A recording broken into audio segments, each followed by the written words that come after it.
The year is 2060.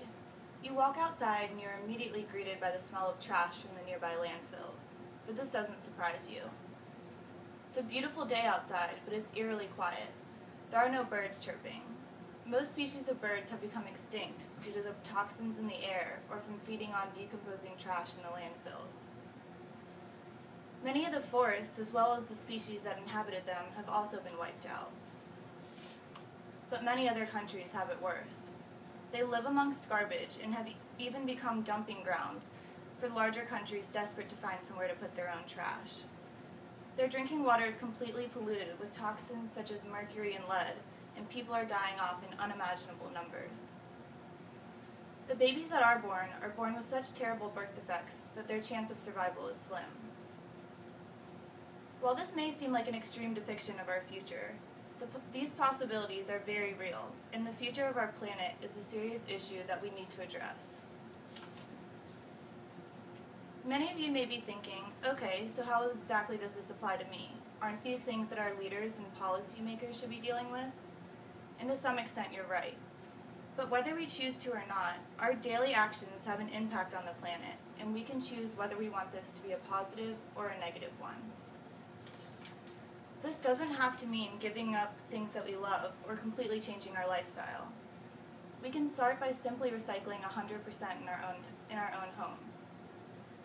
While you may think that this can't possibly have any significant importance to the environment, this is where you're wrong. You will be astounded by the amount of things we throw out on a daily basis that could be recycled. Recycling allows us to save natural resources and energy.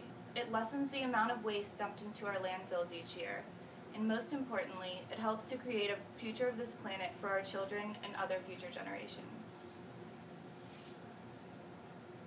According to an article in the Environment magazine, the United States is considered to be the most wasteful country in the world, producing 12 billion tons of trash a year. Individually, we produce about 4.5 pounds per person a day.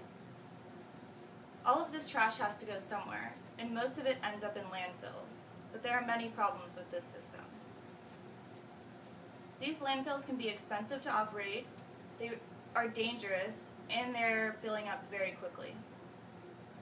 According to the landfill statistics given by the EPA, in 1988 there were 7,924 landfills available in the United States, but by 2006 there were only 1,754 left.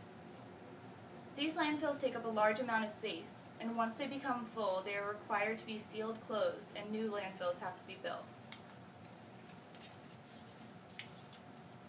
According to the book entitled America's Environmental Report Card, while most new landfills have strict restrictions that require them to have plastic liners and pump systems to keep harmful toxins from seeping into the ground and then into our groundwater, the old landfills do not have these. Only about 1/3 of our total landfills in the United States have these safety features, and they are not always 100% efficient. These plastic liners can be cracked or damaged from the weight of trash, and it is estimated that 82% of our landfills are leaking. Items in these landfills contain toxins such as arsenic, mercury, and lead, and if ingested, they can cause congenital birth defects, nervous system disorders, and even cancer. Pregnant women living within 1.8 miles of landfills actually have a 33% higher risk of having a baby born with birth defects than pregnant women living farther away. Each year, every American household sends 1.5 quarts of hazardous liquid to landfills. Also becoming a problem is the toxic chemicals released into the air. When organic materials such as paper or wood decompose, they release methane into the air, which is highly flammable. In 1991, potentially explosive amounts of methane were found in 33 of 44 homes built above an old landfill in Georgia.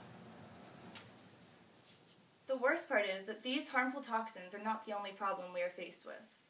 Deforestation and the overuse of other natural resources has also become a large problem throughout the world. Especially affected by this are our tropical rainforests. According to National Geographic, rainforests once covered 14% of the Earth's land. Now they cover a mere 6%, and experts estimate that the last remaining rainforests could be consumed in less than 40 years. Due to this, experts estimate that we are losing 137 plant, animal, and insect species every single day. This equates to 50,000 species a year.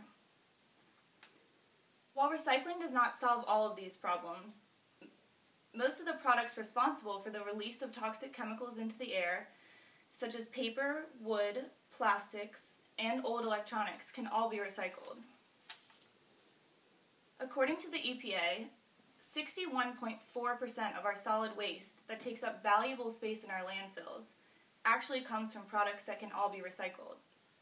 Recycling also cuts global warming and pollution by the equivalent of removing 39.6 million passenger cars from the road. Recycling just one aluminum can save us enough energy to power a TV for 3 hours. Recycling also reduces the strain that we put on our dwindling natural resources.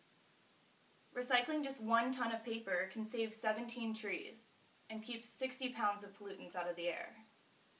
Also, if every household in the United States replaced just one roll of paper towels with 100% recyclable paper towels, 544,000 trees could be saved.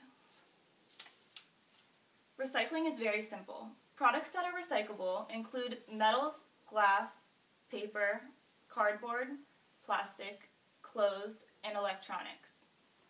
According to another article in the Environment magazine, there are currently 49 states and 8,000 cities that offer curbside pickup for recyclable items. This means that approximately 84% of the population have easy access to recycling facilities. All you have to do is go down to the nearest recycling facility and ask them to give you a blue bin such as this one. Then, every week, you just place your recyclable items in the bin and put them on the street to be collected. While recycling is not the solution for all of our problems, it is something that we can all do in our homes that costs no money and takes little time and effort to do. It helps to reduce the amount of waste sent to our landfills each year. It helps keep toxic chemicals out of our groundwater and our air. It helps to reduce the overuse of our natural resources, and it uses less energy than creating new products. As you can see from these statistics, our daily activities have a great impact on the planet, and if we want our children and future generations to enjoy a world full of beauty, life, and abundance as we see it today, then recycling is a necessary commitment that we must all make.